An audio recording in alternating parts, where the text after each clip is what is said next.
kasih dalam anugerah Tuhan kita Yesus Kristus. Senang menjumpai kembali Bapak Ibu Saudara dalam program Sapaan Gembala GKI 5. Hari ini Selasa 20 September 2022. Kita akan kembali merenungkan firman Tuhan dalam rangkaian seri Menjadi Bijak, belajar dari kitab Amsal. Hari ini tema adalah patuh dan setia. Bacaan yang saya pilih dari Amsal pasal 2 ayat 1 sampai dengan ayat yang ke-8. Amsal 2 ayat 1 sampai 8 kita akan baca. Sebelumnya kita berdoa. Mari kita berdoa. Bapa dalam surga, kami bersyukur untuk berkat anugerah pemeliharaan Tuhan sebagai bukti nyata kasih setia Tuhan dalam kehidupan anak-anak-Mu. Kami juga bersyukur untuk kesempatan yang baik untuk kami bersama-sama akan membaca dan merenungkan firman Tuhan. Kiranya Roh Kudus-Mu yang terus menolong, memampukan kami untuk mengerti dan juga melakukannya. Kami siap menyambut firman-Mu dalam Kristus Yesus. Kami berdoa. Amin. Amsal 2 ayat 1 sampai 8. Demikian. Hai anakku, jikalau engkau menerima perkataanku dan menyimpan perintahku di dalam hatimu, sehingga telingamu memperhatikan hikmat, dan engkau mencenderungkan hatimu kepada kepandaian, ya, jikalau engkau berseru kepada pengertian dan menujukan suaramu kepada kepandaian, jikalau engkau mencarinya seperti mencari perak, dan mengejarnya seperti mengejar harta terpendam, maka engkau akan memperoleh pengertian tentang takut akan Tuhan dan mendapat pengenalan akan Allah, karena Tuhanlah yang memberikan hikmat. Dari mulutnya datang pengetahuan dan kepandaian. Ia menyediakan pertolongan bagi orang yang jujur, menjadi perisai bagi orang yang tidak bercela lakunya, sambil menjaga jalan keadilan dan memelihara jalan orang-orangnya yang setia. Demikianlah pembacaan kita. Bapak Ibu sekalian, firman Tuhan ini dalam perikop ini secara utuh ada 22 ayat. Tapi kita baca sampai dengan ayat 8 saja. Lembaga Alkitab memberikan judul perikop ini faedah daripada menuntun hikmat. Jadi dari judul ini kita bisa mengetahui secara garis besar bahwa isi dari perikop pasal 2 ini menjelaskan tentang faedah, manfaat dari hikmat. Menjadi bijak karena memiliki hikmat. Menarik Bapak Ibu sekalian kalau kita perhatikan penulis Amsal menjelaskan dengan tegas bahwa orang-orang yang memiliki kepatuhan dengan sungguh-sungguh untuk mencari hikmat Tuhan, mereka akan mendapatkan hikmat itu. Kenapa? Karena hikmat itu sumbernya daripada Tuhan sendiri di ayat yang ke-6 tadi ya. Karena Tuhanlah yang memberikan hikmat. Dari mulutnya datang pengetahuan dan kepandaian. Pengamsal dengan jelas dan tegas menyampaikan bahwa sumber hikmat yang memberikan akal kepandaian itu adalah daripada Tuhan sendiri. Dan untuk itu kita harus memiliki rasa takut akan Tuhan. Rasa takut akan Tuhan adalah bukan bentuk sebagai ketakutan seperti orang melihat setan, seperti di Uber debt collector. Bukan seperti itu ya. Tapi rasa takut akan Tuhan adalah bentuk hormat, bentuk ketaatan kepatuhan kita kepada apa yang menjadi kehendak Tuhan untuk dilakukan.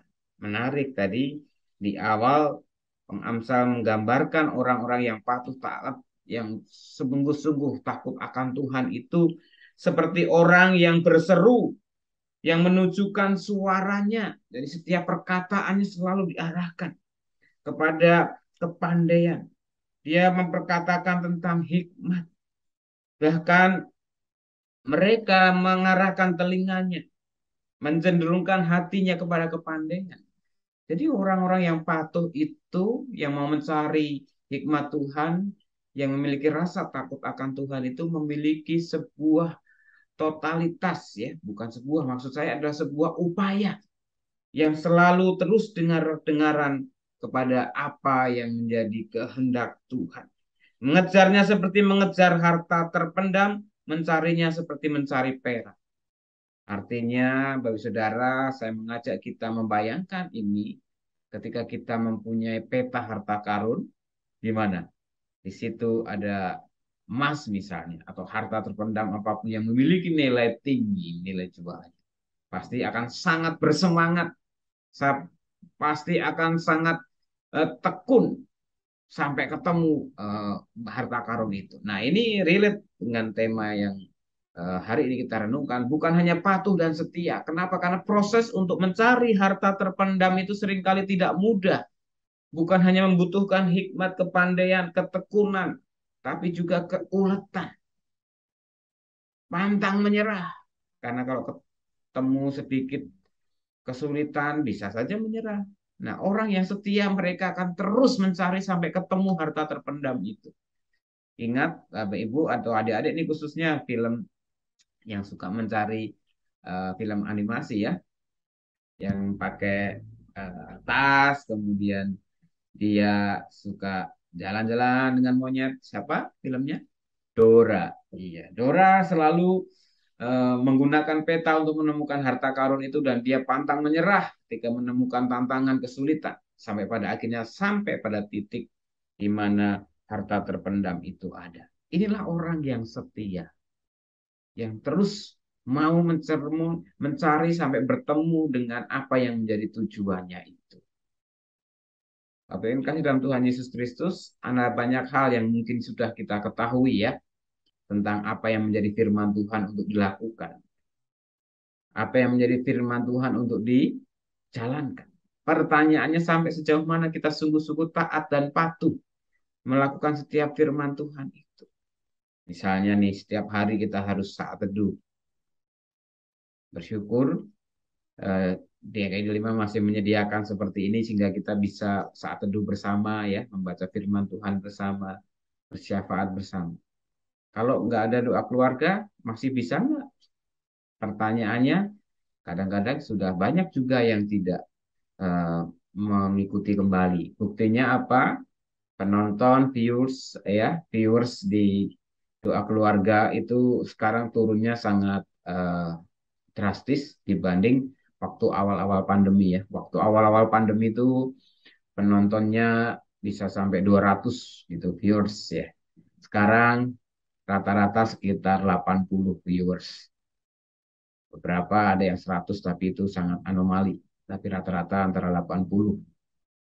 Nah, dari kasih dalam Tuhan Yesus Kristus, apakah kita tetap mau setia untuk terus menjaga apa yang menjadi keutuhan komitmen kita? Firman Tuhan hari ini, Pengamsal menegaskan, orang-orang yang patuh dan setia itu mereka bukan hanya bertemu dengan Tuhan, mendapatkan hikmat Tuhan, tetapi Tuhan juga menyediakan pertolongan bagi mereka yang sungguh-sungguh patuh dan setia. Menarik, saya akan bacakan Bapak Saudara dalam Alkitab versi bahasa masa kini ya, maksud saya bahasa Indonesia masa kini. Saya baca ayat yang ketujuh. Kepada orang yang tulus dan tak bercela diberikannya pertolongan dan perlindungan. Tuhan menjaga orang-orang yang berlaku adil dan melindungi mereka yang mencintai Dia. Dalam terjemahan masa kini ini, kata setia dijabarkan ulang dengan gambaran orang-orang yang mencintai Dia dalam huruf besar D-nya. Jadi itu mencintai Tuhan. Jadi orang-orang yang setia tadi adalah orang yang sungguh-sungguh terus mencintai. Saya jadi ingat bahwa orang yang sudah berkomitmen dalam pernikahan, mereka dituntut kesetiaan karena mereka harus terus mencintai.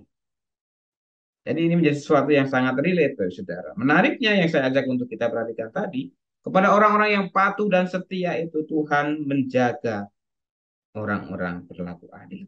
Orang-orang yang tulus dan tak bercara, Tuhan memberikan pertolongan, memberikan hikmat. Jadi dari tema hari ini, firman Tuhan hari ini, Bapak Saudara, saya mengajak untuk kita terus setia kepada Tuhan. Setia mendengarkan firman Tuhan, setia melakukan pekerjaan Tuhan yang sudah menjadi komitmen kita. Kenapa? Karena dari itu semua kita akan beroleh hikmat. Memang perjalanan untuk patuh dan setia itu bisa mengalami jatuh bangun karena kekecewaan, karena tersakiti, karena terjadi gesekan, konflik dalam relasi, perjumpaan. Tapi mari kita tetap belajar untuk setia. Karena di situ kita akan mendapatkan hikmat. Mungkin Tuhan mengizinkan kita mengalami sakit hati, terluka, ataupun kecewa yang membuat kita akhirnya dismotivasi. Tapi melalui firman Tuhan hari ini, mari kita belajar untuk takut akan Tuhan, penuh kepatuhan tetapi juga dengan setia. Bukan saat kita lagi mau saja kita taat, patuh sama Tuhan, tetapi saat kita terluka, saat kita sakit hati, saat kita kecewa, kita nggak mau taat sama Tuhan.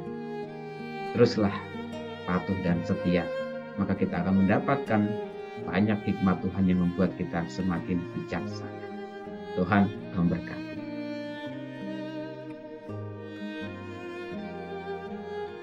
Mari kita berdoa. Tuhan, kami bersyukur untuk permenungan bersama kami pada hari ini. Kami rindu terus mendapatkan kebenaran firman Tuhan yang membuat kami semakin bijak, terlebih kami semakin hidup seperti yang Tuhan mau. Kami rindu menjadi orang-orang yang takut akan Tuhan, patuh, dengar-dengaran kepada kebenaran firman Tuhan, dengan tekun, dengan setia, terutama ketika kami mengalami situasi-situasi yang bisa melukai hati, yang membuat kecewa, karena banyak hal yang terjadi tidak seperti yang kami inginkan atau harapkan. Tuhan ajar kami untuk terus setia kepada Tuhan. Dengan sungguh-sungguh tekun, membangun keintiman Tuhan dalam permenungan saat teduh, dalam doa-doa kami, dalam pembacaan firman Tuhan. Juga apa yang menjadi komitmen kami dalam melayani Tuhan, baik dalam keluarga, dalam gereja, dalam pekerjaan, dimanapun Tuhan menempatkan anak-anak-Mu. Tuhan terus limpahkan rahmat-Mu Tuhan. Saat ini kami bersyukur untuk saudara-saudara kami yang berulang tahun pada hari ini, 20 September. Ada Ibu Maria Olivia Huta Barat, ada B. Parnoto, Bapak Wawan Junaidi, Ibu Anita Anggraini Hartanto, ada Bapak Faryadi, ada Saudari Ade Wijaya Kismaraharja, Bapak Ibu Andriani Ika Prasanti, ada Saudari Deborah Hayu Hapsari. Kami bersyukur di hari bahagia mereka, Tuhan. Kami berdoa agar mereka terus dipelihara, diberkati Tuhan dalam kehidupan keseharian mereka, baik dalam keluarga, dalam pelayanan, dalam pekerjaan, dan dimanapun Tuhan menempatkan mereka. Kiranya mereka terus diberkati Tuhan. Dalam rasa syukur dan sukacita itu mereka semakin setia kepada Tuhan. Kami juga menyerahkan untuk gereja Tuhan pada saat ini yang sedang berproses untuk mencari atau mengusulkan bakal calon penatua yang akan melayani periode 2023-2026. Tuhan berkati jemaat Tuhan secara khusus yang sudah menjadi anggota GKI Delima, untuk mereka boleh mengusulkan nama-nama yang sudah didoakan. Pada akhirnya nanti Tuhan, Engkau yang akan memperlengkapi, yang akan memantapkan, dan Engkau sendiri Tuhan yang akan memilih orang-orang yang telah Tuhan siapkan untuk melanjutkan ke pelayanan di GKI Delima. Kami serahkan bangsa dan negara kami di tengah hiruk pikuk situasi ekonomi karena kenaikan BBM yang juga merembet ke situasi politik. Kami berharap, kami berdoa segala sesuatunya itu juga bisa terus dijalani dengan penuh rasa syukur sebagai bangsa Indonesia, untuk segala berkat pemeliharaan karya Tuhan yang masih bisa kami nikmati.